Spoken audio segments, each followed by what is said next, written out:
Assalamu alaikum.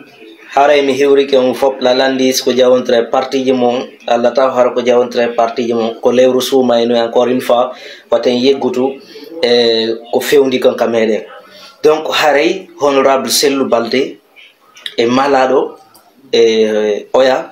on yi photo ji mabbe din kambe président Mamadi Doumbouya en anda ko photo ji koladi ni ma si tay siko gonga ni be tawti be himbe bouse be do parce que hande kadi be do nabe président ko bouse be ni si tay honorable Sellou Balde kanko innunodo koyngal to yonti giri wonu ton oduno buri moƴƴude on tigiri wonde ga o wonato jonnon iden andi honorable Sellou Balde ko cadre jo ko yebdede mo tawa e pilier go e ko yebdede jonnon si tawi kanko honorable Sellou Balde o combatani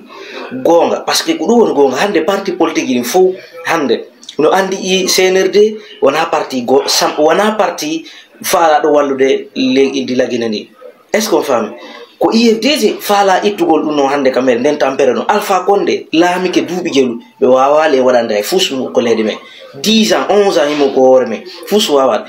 hande noon ɗi haalaji ɗo fuu honorable Sellou Balde no andi ɗum no ko feƴƴi kon fuu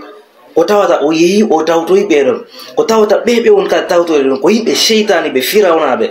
si o wakkilike o tawtoyi ɓen noon haray ko ɗum mari ɗon ko wiyon haray min meɗen landi on ono yawɓe ɓen tawi ko poste ministériel falno ka ko wallugo leydi mon ni falno ɗiɗon andi ka fewdu yende ko leydi men yimɓe ɓe no wora noon warirede ko action ngal yimɓe ko wara ko action allo no feƴƴiti keerol hakkude mum e Allah onon tawata way ko ɗum immo yaw taw ton senede on jonnali ko on signali papier ri taw ko addantame hollame way c'est vrai on yalti ko parti mais à travers image fewndi ɗi menen meɗen andi o yalti par ce que na hande honorable Sellou Balde woni ala yaade ko siège menen meɗen sikka tun ɓay hunde kala no wondi e ɗumanna sattede donc si on tigui ronki o fototo jiyaka ko traite ɗum ɗo ko Allah lam ɗum yoɓatama honorable Sellou Balde awanno mi yalante hunde wotere si on sikki on yahay taw toon CNRD aron ménage gol moy ga on sikki ko marsata si on sikki on yehi on tawtoyi CNRD on sikki on ara e ménage o men ga min jaɓanta on ɗum few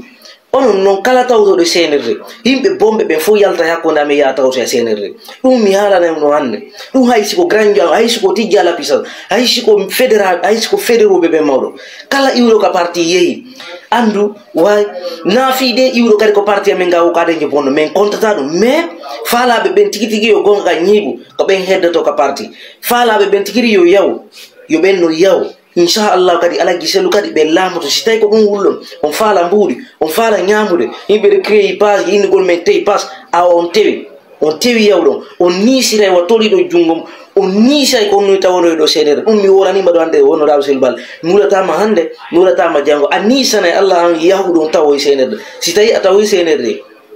si tawi a tawoy CNRD a niisanay Allah ko tawanoyɗa CNRD à très bientôt encore une fois ko suuma en émission kata mais halta fus mais vive le président Seydou Dalein Diallo sa yi hannde alagui Sellou no fewndi ɗo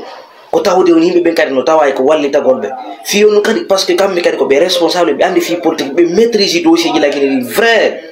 ko ɗum addi ɗo hannde jaman fof no ɓawmaɓe si ɓe faala ɓe waɗa ɗo campagne holto tigui ɗe kono tawteɗa yimɓe waroɓe o wullinki o yeeyi ɗo o Doumbouya yeeyi ɗo o yeeyi ɗo ko berɗe bambe to wullinkini to o inni o kenguinene droit mori pour la politique parce que on a mis la politique en débat et oublié ce que nous sommes o inni ke ni lui ni aucun membre du CNRD ni aucun membre de CNT ne sera candidat ɓe violé on loi maɓɓe ɗon tawta kadi ko yawta wonɓe ko hoore mo hersinno